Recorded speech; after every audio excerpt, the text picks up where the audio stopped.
I'm Phil Robbins, and I'm going to talk today about how we at Metsi have built a module within Simpla to ease the pain of deploying ACI-based infrastructure and VMs hosted within it. We have built capability across three parts: complex VM definition within applications, including port and ACI contract definitions, a REST API to retrieve database decisions, and an ACI-based function to create a full ACI tenant using an XML template file. We'll start with the Migrate an App module. This allows applications to be defined and assigned 3-digit code. This code is used in the naming convention for VMs and ACI components, where applicable. A word about the naming convention used. This is key to how automation works. It is always the starting block of the project. The naming convention allows parts of the infrastructure to be created using rules defined in code or in data. An application is created using the simple define an application screen. Here a simple short name is added along with the full name, and this is automatically assigned a unique 3-digit number.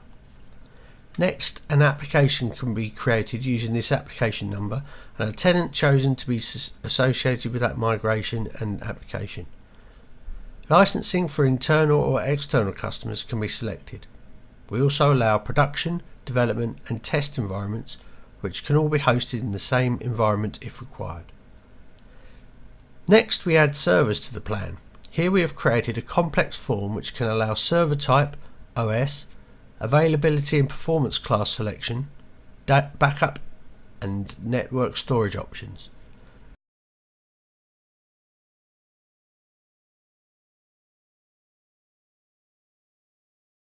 Clustering will also automatically duplicate the VM being defined. These VM pairs will then be built with an extra VNIC and connected together to allow clustering software to create the pairing.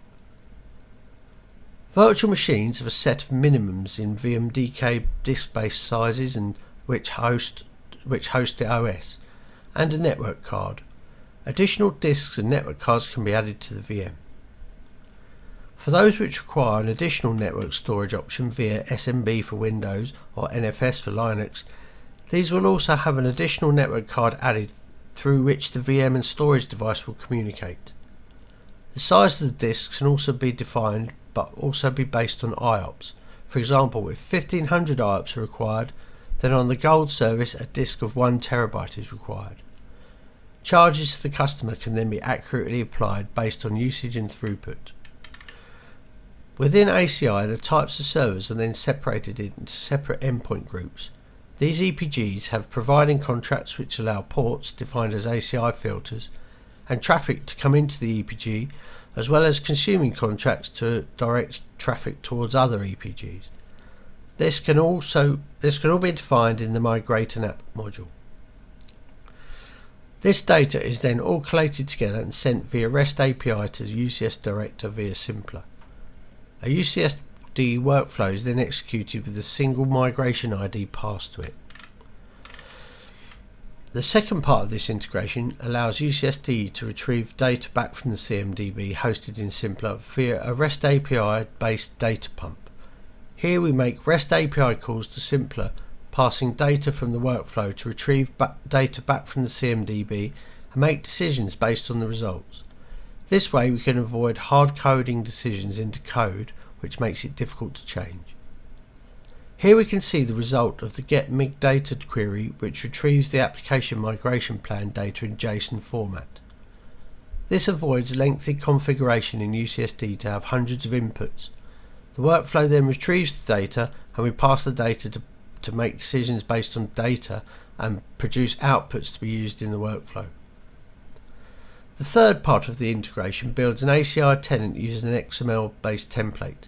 The benefits of this approach are that the tenant build process only takes a few seconds, and the fact that at the time of working on UCS Director there were some areas where the built-in UCSD tasks could not accomplish all elements of the ACI creation. Here we can see that we take an exported tenant in XML format. We convert that into a template.